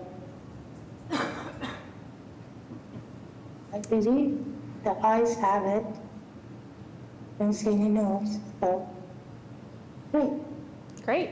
There was another? The other 2 letters, excuse me, that you voted to draft and are up for a vote, or could be if someone makes a motion, are about two pieces of legislation that are at the State House, both related to service animals. So H2066 and S2714. I'll start with which one is open on my computer first. S2714, an act studying discrimination in public accommodation for individuals with service animals. Carl, as the lead drafter of this letter, would you like to say anything about what's in it or the bill itself? So, I actually co-wrote this with Senator Joan Lovely. We felt that there are changes to be made in the discrimination process with MCAD as the main mechanism to enforce service animal laws, but we need to, in order to convince the legislative body that we need to change the laws, we needed to study this more. And this commission would have Mass Office on Disability, ARC, DLC, Disability Law Center, Disability Policy Consortium, and the two chairs of the Children, Families, and Persons with Disabilities from the House and Senate on this commission, along with some advocates from the community, to study it and then make recommendations to the legislature on how to better enforce service animal laws. It's currently in House Ways and Means, and so we have until July 31st, but now would be a good time to send a letter out. And I don't really have anything more to, no, that's 2714, right? It's currently in Senate Ways and Means, excuse me. And I think this one has a good shot of being passed, to be honest with you.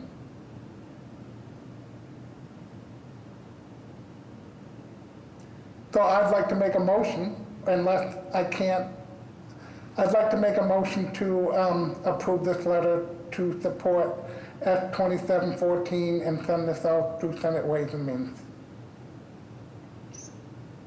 I second the motion.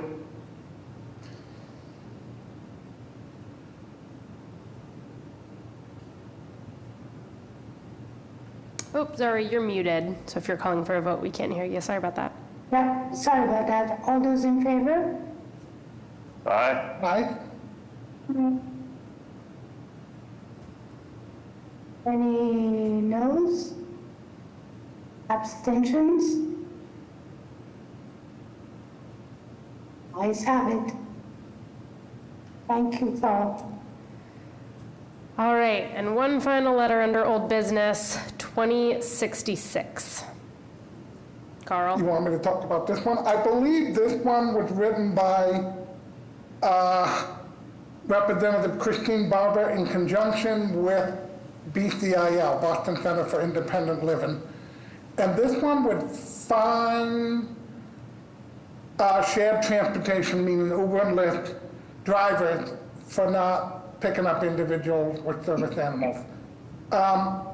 This one I think will need a little more encouragement to get out of House Ways and Means, because there's some concern about finding drivers that they fear don't make enough of a living. But my point of view is that if they're not breaking the law and not violating civil rights, then they don't have anything to worry about.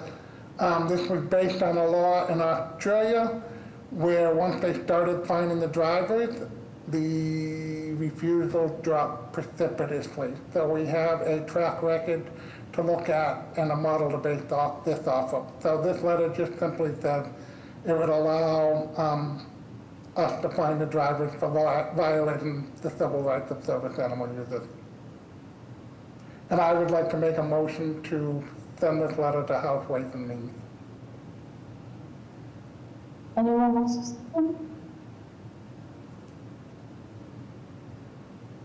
I second. Thank you, Olivia. All those in favor? Aye. Aye.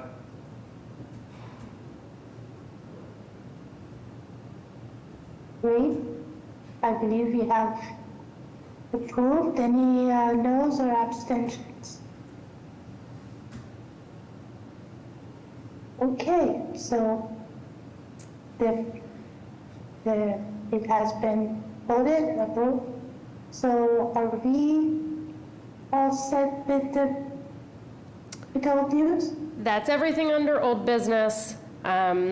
We don't have anything officially under new business. I do know there are wheelchair repair bills that were mentioned tonight and that Jerry has mentioned. I also know we're at time, but if anyone wanted to make new business motions for different letters, new business would be the time to do it.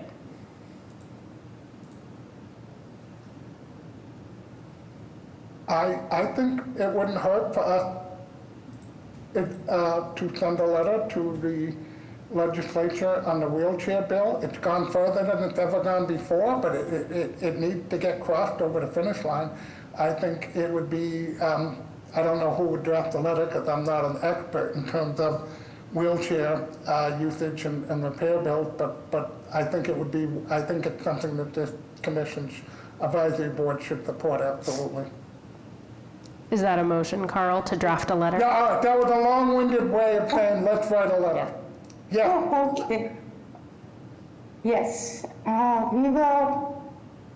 will work with Jerry and compose a letter, and we'll send it out for review. Great. Do we have to take a vote? Oh, do we have to vote on that? I think so. We typically have, yeah. Thank you, Paul. Okay. So, can anyone make a motion? I make a motion that we write a letter of support for the wheelchair repair bill. This is Paul, I second. Thank you, Paul. All those who approve? Aye. Any abstentions or noes? Great, so we will submit, we will write a letter and submit for review. All right, any other business or any questions from the community? This is Andrea. Just a note for members of the public. You may have noticed you are not able to unmute yourself, but if you have a question, you can put it in the chat. You can raise your hand using the Zoom raise hand function. You can also turn on your camera and physically wave at the camera. I'll scroll through to try and find you. You will have 2 minutes to make your question or comment, and we'll go from there.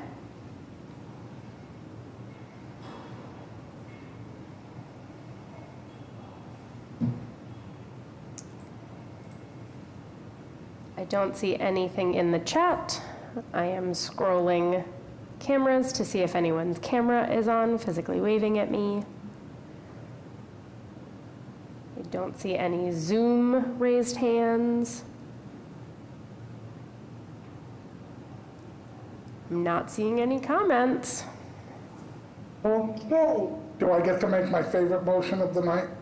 Oh, sure.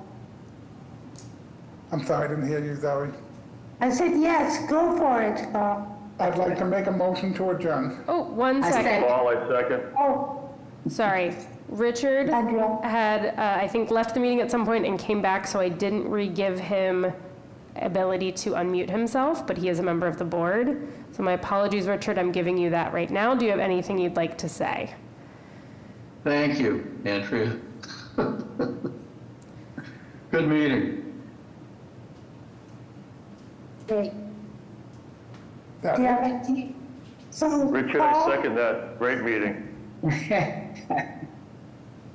good. I'm glad everybody's happy. And everybody, call me this motion. Does anyone want a second? I second motion? Paulette. Thank you, Paulette.